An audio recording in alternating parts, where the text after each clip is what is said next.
नमस्कार दोस्तों, हमारी आज की कहानी का नाम है मनमुटाव। प्रियंका हमेशा की तरह इस बार भी सबसे पहली वाली ट्रेन से अपने इकलौते भाई और भाभी को राखी बांधने के लिए आई। बड़े ही चाव से मिठाइयाँ और सुंदर सुंदर राखी लेकर आई। ट्रेन का 2 घंटे का सफ़र आज उसे बहुत लंबा लग रहा था और बैठे बैठे यही सोच रही थी, कब मायका आए और कब घर पहुँचे। बस इन्हीं ख्यालों में खोई प्रियंका के 2 घंटे पूरे हुए और वो करीब 10 बजे मायके की दहलीज पर पहुंच गई।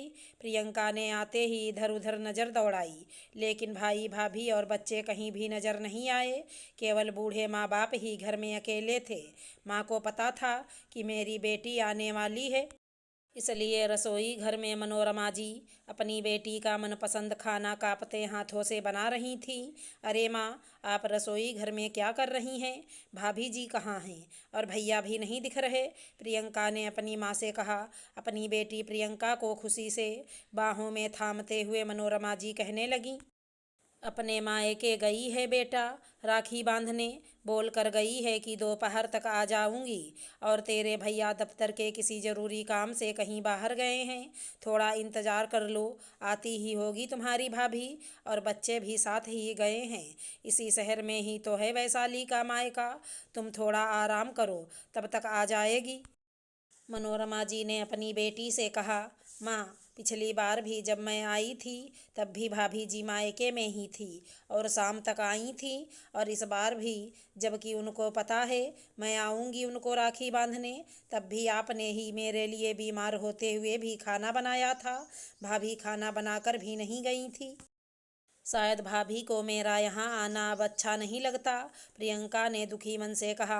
आ जाएगी बेटा, जरा फ़ोन तो कर अपनी भाभी को, मनोरमा जी ने बात को दबाते हुए कहा। तभी, हेलो वैशाली भाभी, मैं प्रियंका बोल रही हूँ, कब तक आ रहे हो आप?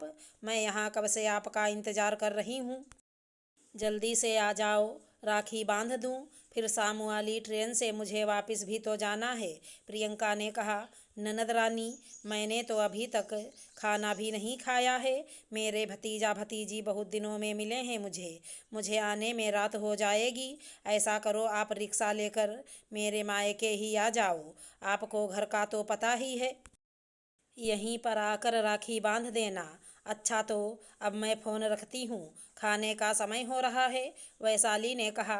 इतना सुनते ही प्रियंका को गुस्सा आ गया और कहने लगी, माफ़ करना भाभी, आप मेरे सम्मान के लिए यहाँ नहीं आ सकती तो भला मैं आपके मायके कैसे आ सकती हूँ? क्या मेरा कोई आत्मसम्मान नहीं है? जबकि आपको पता है मैं आने वाली हूँ, फिर भी आप जानबूझकर ये सब क्यों कर रही हैं? और हाँ, सुबह खाना भी नहीं बना कर रखा आपने माँ पिताजी के लिए, बेचारी माँ खुद ही खाना बना रही हैं। मायका तो आपका भी है भाभी, कहीं ऐसा ना हो कि आपको भी कभी ज़िंदगी में ये सब ना देखना पड़ जाए, जब आपके बूढ़े माँ बाप त्योहार के दिन अपने लिए खुद खाना बनाएंगे और आपकी भाभी आपको छोड़कर अपने मायके चली जाएंगी, तब पता चलेगा आपको कि आत्मसम्मान कैसे छलनी होता है एक बेटी का, और उसकी आत्मा में कितने घाव पड़ते हैं, समझे आप? और हाँ, जा रही हूँ मैं अपने ससुराल, आगे से कभी भी राखी पर नहीं आऊँगी। मुझे तो पिछली बार ही यह एहसास हो गया था कि आपका मन ही नहीं है राखी बंधवाने का, लेकिन माँ पिताजी को अच्छा लगेगा इसलिए यहाँ आ जाती हूँ। और हाँ, अगर मेरे माँ पिताजी को रखने में आपको परेशानी हो रही है तो बता दीजिए, उनको भी रखने की हिम्मत है मुझ में, क्योंकि मेरा उन पर बराबर का हक बनता है। अरे प्रियंका, तुम तो बुरा मान गई हो, मैं आ तो रही हूँ कुछ देर बाद, बाकी आपकी मर्जी, जैसा आपको ठीक लगे, वैशाली ने कहा। बस कीजिए आप, बहुत हुई आपकी फॉर्मेलिटी, शाम के 6 बज चुके हैं, अब मेरी ट्रेन का समय हो रहा है, प्रियंका ने गुस्से से कहा।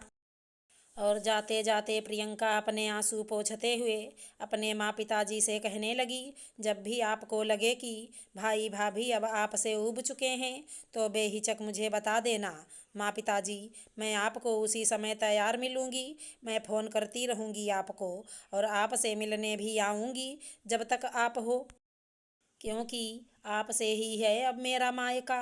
इतना बोलते हुए तेज कदमों से निकल गई प्रियंका। बूढ़े माँ बाप को भी बेटी की ऐसी विदाई देख आंखें भर आईं और एकटक बेटी को जाते देखते रहे। कई सालों बाद प्रियंका का भाई भाभी से मनमुटाव तो थोड़ा बहुत ठीक हुआ, लेकिन राखी बांधने प्रियंका आज भी नहीं जाती, क्योंकि वो दिन आज भी कहीं न कहीं प्रियंका के जहन में है। प्रियंका के भाई को जब इस बारे में पता चला तो उसने भी वैशाली को खूब खरी खोटी भी सुनाई और प्रियंका को राखी पर आने के लिए आमंत्रित भी किया, लेकिन प्रियंका ने साफ शब्दों में इनकार कर दिया। सच में कुछ कड़वी यादें भुलाए नहीं भूलती जो मायके से भाई या भाभी से मिली हों, क्योंकि हम बेटियों की कमजोरी होते हैं वो पल। अगर हमारी कहानी पसंद आई हो तो चैनल को लाइक शेयर सब्सक्राइब करें। राधे राधे दोस्तों।